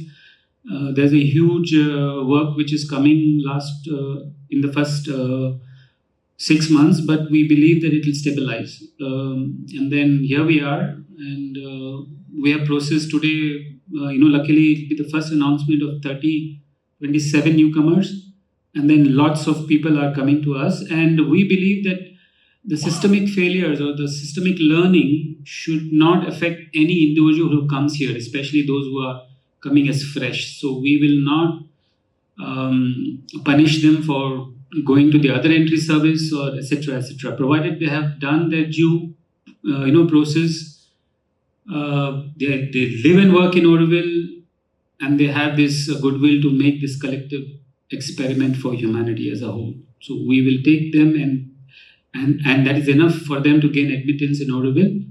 And the team is here. You can ask questions. So if there is any questions, I can answer. My questions are the same that I've asked in the last two meetings. Don't ask. No, but I've not received any answer. What answer you want? What is the status of my request? That's all. What request? Do you want me to reiterate the request again? Yeah, go for it, so everybody can know. Yeah. So my requests are that from the time that I joined Auroville, I was told about some facilities that I'll receive. Yes. I'm confirmed as an Aurovillian, and then when I became an Aurovillian and I went to talk to BCC about receiving those facilities, I was told that I was not eligible. Name one. The first one. Just name one. I don't receive child maintenance. Yes. Yeah. So I remember speaking to you on the phone and telling you that you have to have full maintenance. You have somehow chosen a job, now you have a half maintenance. You don't have a full maintenance for you to receive. So I told you to find a job where you can get your full maintenance. I'm talking about child maintenance. I understand. Okay. Why am I not eligible for child maintenance? You have to have a full maintenance. You have to work full time in Auroville. Oh, wow. I do work full time. I work half time at Deepanam and half time at Auroville. Auroville. Auroville. Yeah, it's under Sire. Yes. But I don't receive half maintenance for the time that I put in. No, so I've told you, you go and do. There's one rule for all. You get your full maintenance. We'll give you child maintenance. Yeah. So this is the concern that I shared, that these are policies that I was not made aware of when I joined the process, that I need to have full maintenance to receive child maintenance. I was told that when I'm confirmed as an Aurovillian, I will start receiving child maintenance. The second one is... By whom? By whoever was... whoever, you tell who? The entry service. So go there and ask. That's why, to just remove all these confusions. Thank you. Yeah. Sorry, I'm still battling, but I'm still concerned about the people that are now finishing their entry process. We are still finishing them because we felt responsible for finishing their entry. You're taking a lot of new people, but we have True. 30 people right now that are finished and are being announced for being an Aurovillian. Are you taking them in? Have you any idea how to go proceed? Or are they at time? Some of them have been newcomer for 3 years. Is this going to be cancelled? What are you planning to follow up with this? So we are mandated with the regulations. The ATSE is formed as a 16-month committee under the regulations 2023. We have to be totally compliant to those regulations. But what we could do internally is, because of the confusion created, because of the court cases, because of the system has failed, the people who have come here, what we will do so that they don't have to exhaust the karma, our karma, what we will do is, if they have done, the ATSC will take case by case. They will come, let's say they have been announced somewhere, we'll ask them so that in the system, there is an AISS system. So they will be given the appropriate forms for us to be a part of system, and then we will recommend. So you must understand that the ATSC, being a 61 committee, has only the recommending power. The final power to admit in the ROR is with the secretary. The regulations, if you read the regulations, it's clear. So what we will do is, we will take case by case. If you have announced them, first let the regulations come. It would be best for you moving forward to send all the applicants to us. If you don't want to duplicate, but I'm not in a position to tell you what to do. Wait. It's not Then new after, people. let me finish. So the old people, we will take them, we will ask them we will see in which process they are. We don't want them to suffer at all. We will make them do the minimum for the applications, which is 14 days. It is reverse. Now we have to announce first, get the feedback, and then only we confirm it. It is the other way. So we will announce them, we'll do our due, we will recommend time served. If they have been here, thanks to the confusion, we will tell the secretary time served, please give them the Aurovillian status confirmed so that they can be put in the pending list and kept waiting till the court case is finished. Okay, so I can advise them once we have finished them from our side to go to you and finish them from because they so anyway, we are not in relation. You can be Sonia, integrating it into process, no? So Sonia, that's between us and the newcomer. It's not between us and you. You are duplicating. All the information is there. They can choose by their foot where they go, what they get. But it's okay. In the confusion, it's okay. If they come to our doors, we'll do the best for them. We will give them what is their due, if we have it. You can come to ACSC also. Yeah, that was a question. Who do I write to? And like it's been done, confirmed, or whatever.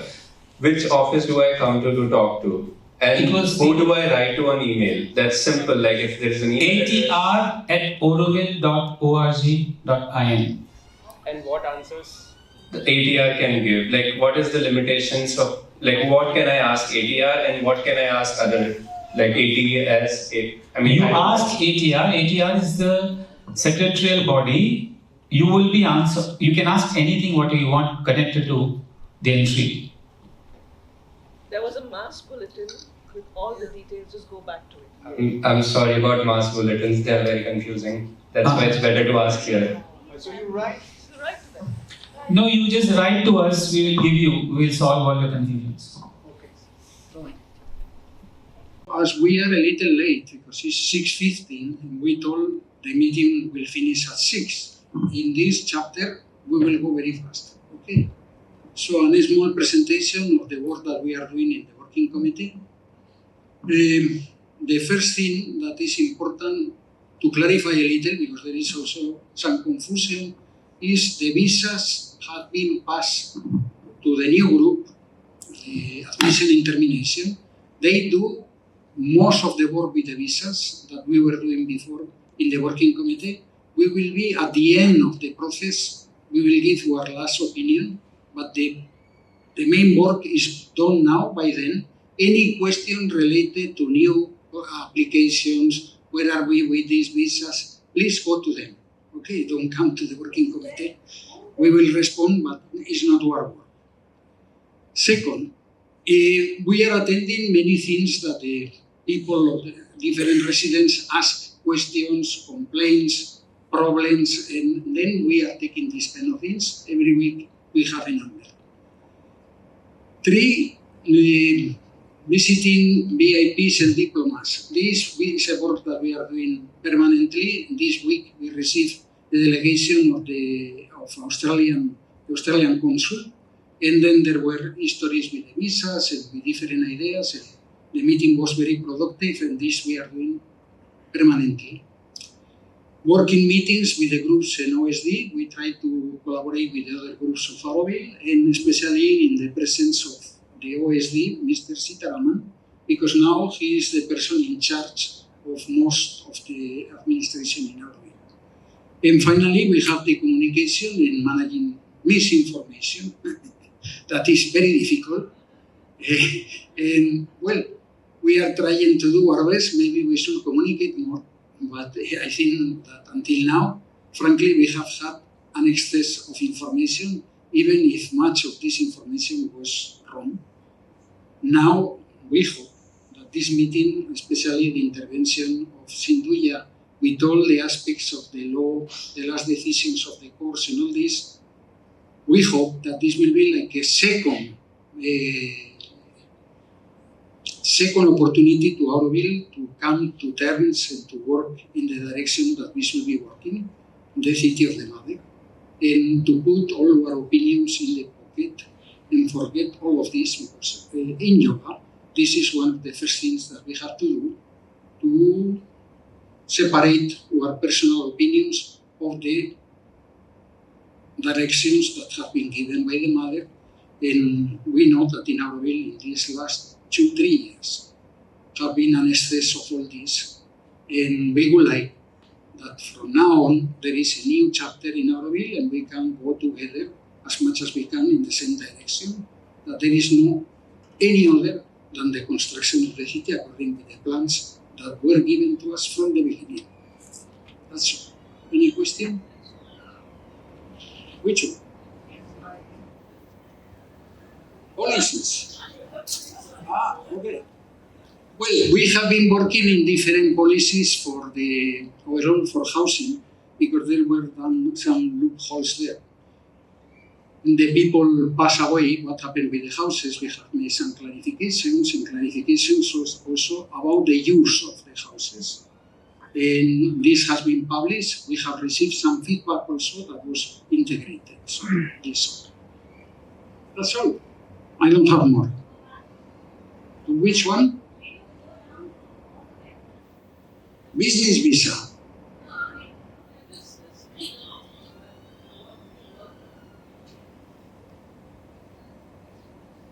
Well, these guidelines has been made for the use of the houses, also for public spaces, how to use the public spaces. We have done some attempt, and this has been published, I think. So the only one that remains is the business visa, that maybe can have some importance in Auroville. Business visa in general is something that should not happen in Auroville. People have to opt. If you want a business visa, then you don't have any possibility of simultaneously being a resident of Auroville. Right now, all this is under the process of the Home Ministry. You know that they are discussing all the histories of the visas in India in general. I have to say that Auroville is special. We have a special status, and they have told us that they will respect this special status independently if they are more tough, we believe, with all the visa problem in India, but we will enjoy better conditions. But this has to be seen. This is under discussion and it will be approved quite soon.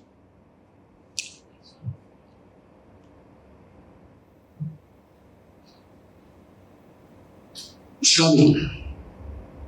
So with Sabi we have regular meetings and we are discussing problems of orientation and some people that they are in the status of volunteers. And we have resolved some cases that were there that were not very positive for Auroville, and we have resolved. And difficult cases, well, you know, in Auroville we have always difficult cases. Some of them are historical cases. And well, we will do whatever we can. And we will try to solve as much as is in our hands. Okay, any question? Yes.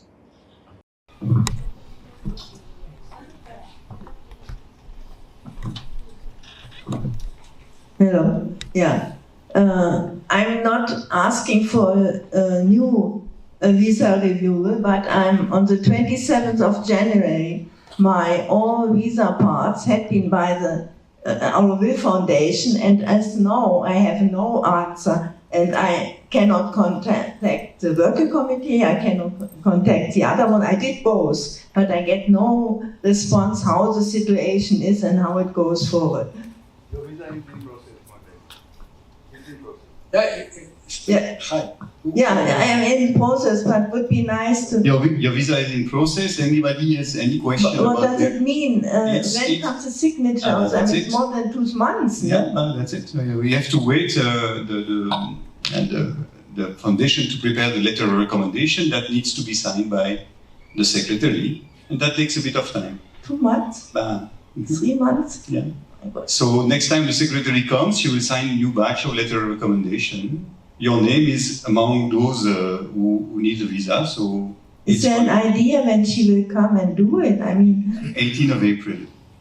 And in general for everyone. Now, any question, any form you need for request for a new visa, you come to ATR. And ATR is the Office of the Ex-Entry Service. If you have a question, you come there, or you can write at atr@auroville.org.in. And we'll follow up with your visa application, your request, and any question. Okay? Yeah, good. 18th. Okay. Anyone more? Any doubt? Okay. We finish now with 1 minute of silence and then we vote.